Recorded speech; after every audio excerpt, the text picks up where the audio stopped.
Certo, a gente está prosseguindo aqui com nossos estudos de cálculo. A gente vai falar um pouco sobre aplicações, entre elas a como calcular, né, determinar o volume de sólidos gerados aí a partir de curvas no R2 ou no plano cartesiano. Então, inicialmente, bora imaginar o seguinte: tem nosso sistema de coordenadas. Esse sistema é o nosso R2, né? É o plano cartesiano, que tem ali suas abscissas e ordenadas. A partir dele, eu vou traçar uma curva que é dada por uma função. Inicialmente, para pegar uma curva mais simples, que é da forma que é dada, né, pela função linear da forma y igual a ax, ok? Eu vou limitar essa minha curva para um segmento de reta, digamos assim, que vai iniciar na origem do sistema e vai se prolongar um pouco mais, né, se afastando um pouco mais da origem. A partir do momento que eu começo a imaginar que esse meu segmento de reta ele vai fazer um processo, né, um movimento circular em torno do eixo, poderia ser do eixo y ou x, no caso aqui no esquema no desenho tá do eixo x, ele vai gerar para a gente uma região, né, uma superfície. E a superfície, né, ela nos vai dar um sólido que muitas vezes é conhecido. Nesse caso aqui, esse sólido ele é conhecido como um cone circular reto, né, que a base dele é um círculo aí, certo? Então tá aqui, seria esse o esquema, ou seja, a partir daquela reta, do segmento de reta, que é dado por uma função linear, a gente começa a gerar um sólido, que nesse caso aqui é o nosso cone circular, né, reto.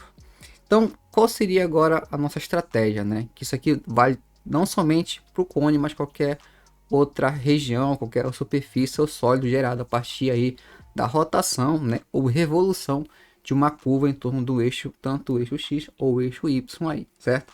Que é o seguinte, a gente vai particionar esse nosso cone aí, né, em sub regiões ou sub sólidos, tais que a gente conheça um pouco mais de informação em relação a isso. Então é como se eu fatiasse esse meu sólido, esse meu cone, e essa fatia que eu vou retirar dele, eu vou tomar como base, né, para somar e assim encontrar o volume desse sólido aí. Então esse cara aqui para a gente é o nosso volume base para a gente determinar o volume do cone, que ele é aproximadamente, né, muito próximo de um cilindro, né, um cilindro que vai ter uma certa altura. Como a linha está pegando o eixo x, eu vou deixar com um diferencial de x ou uma variação de x aqui, que é relacionado à altura desse pequeno cilindro. E vai ter um raio, né, que é em relação aí a região circular, né, como fosse a base desse cilindro, ok? Então a partir daí a gente começa a imaginar o seguinte, que matematicamente a gente tem que cada volume que é dado por esse sólido, que ele é uma fração do cone, ele é aproximadamente, né, a área da base vezes a altura. Esse caso aqui é circular, a nossa base, né, então ele é reto, ele é π r quadrado, certo? Vezes a altura aí que é o nosso diferencial de x ou variação de x, como queiram colocar. Então, qual é a ideia, né? Que quando a gente somar todas essas regiões ou todos esses sólidos, que são frações ou fatias de fato do meu cone, eu vou conseguir aproximadamente ter o volume do cone aí, dado aí sua diferença, né? Seu erro em relação à discretização ou a divisão do intervalo, tá? Porque está pegando aqui ponto a ponto. Daqui a pouco vai ver que isso vai se estender, que vai ter um pouco mais de sentido. Então, ou seja, então o volume do cone ele vai ser aproximadamente, né, o somatório de todos os volumes que a gente já tem, né, desses sub-regiões ou sub-volumes que é dado a partir do fatiamento lá do meu cone original, né? Sendo como eu falei, tá, isso vale não só somente para o cone, mas qualquer outra região que tem essa característica aí, né? Qualquer outro sólido que tem essa característica, ok? Então, ou seja, então eu vou substituir ali o volume de cada um dessas regiões, que são aproximadamente uns cilindros, né? A gente vai ter o seguinte, que a diferença deles está em relação ao raio. A gente pode perceber, né, que para cada pedaço que eu pegue de um diferencial de x ou uma variação de x, eu vou ter um raio diferente, né? Ou seja, eu vou ter uma altura base, digamos, a mesma para todos, só que os raios vão variar devido, né, ao formato do cone, certo? Então, ou seja, então o volume dessas regiões vai ser dado por essa expressão aqui aproximadamente, né, o volume do cone, que é o somatório, né, de π vezes RI, onde esse meu RI é cada região, né, cada raio do meu subvolume, né, do subsólido sólido, ao quadrado vezes o diferencial de x aí. Então o volume do cone, né, vai ser dado pelo limite do somatório aí, desses volumes, cada um deles, né? Ou seja, quando eu tender para infinito, esse número, né, de subdivisões ou fatias, pode colocar assim, eu vou estar mais próximo, de fato, do volume do cone. Uma coisa que tem que lembrar é o seguinte, né?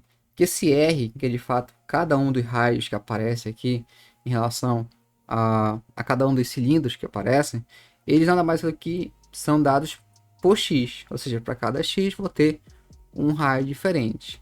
E pela nossa expressão na função linear, o que determina o tamanho desse raio é justamente a lei de formação da função, né? Que é aquela função lá ax, uma função linear. Então nesse caso aqui, cada RI que eu chamei aqui vai ser dado por A é uma constante, vezes XI, né? Que é de fato o valor ponto a ponto ali do intervalo.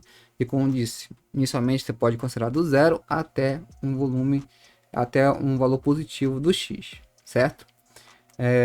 Então vou substituir ali na minha expressão, então o volume do cone vai ser o limite do somatório dessas expressões, tais que agora esse somatório, né, ele vai depender de xi, né, que é cada um dos pontos do intervalo que foi, digamos, dividido, que foi particionado ou fatiado, digamos assim, ok?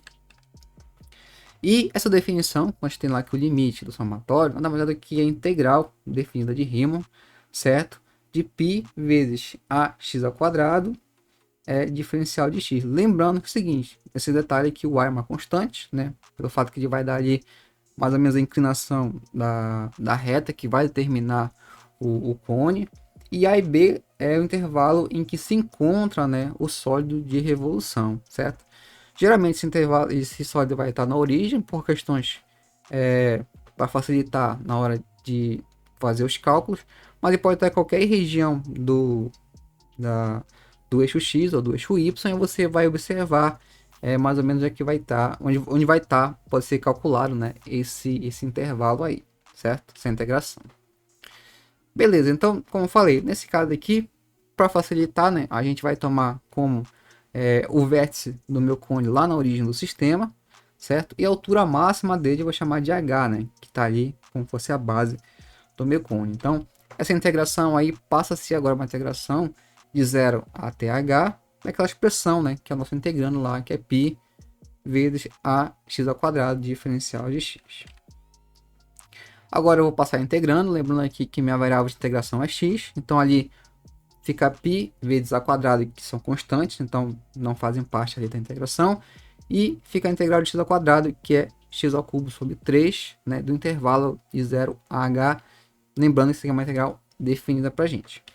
A gente aplica o intervalo de integração, né, ali já aplicando o teorema fundamental do cálculo, e acha que é da forma a π vezes a quadrado vezes h terceira, né, h ao cubo sobre 3. Então essa expressão aqui, o que ele dá para a gente? Ele vai dar o volume de uma região que é um cone, né, circular, tal que ele está na origem do sistema e vai até um valor h, né, que é o valor máximo ali, que é a altura desse cone, certo? Para ficar mais claro, o que a gente pode fazer é o seguinte: a gente vai dividir aquele h terceira em duas expressões, h ao quadrado vezes h. Lembrando o seguinte, que a gente pode colocar o mesmo expoente a vezes h, né? Porque são valores de mesmo expoente ali, né? As bases são diferentes, só que os expoentes são os mesmos. Então pode ficar a vezes h elevado ao quadrado vezes h.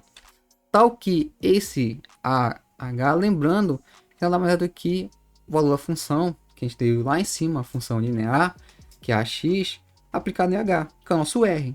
Ou seja, para cada R vai depender do H, que na verdade é o valor do X no eixo ali das abscissas. Então, a gente vai só substituir onde tiver a H por apenas R, certo? E nesse caso aqui eu deixei ainda R em função do H, mas estritamente a gente vai ter o seguinte, que o volume do cone vai ser 1/3, né, de π r² vezes H.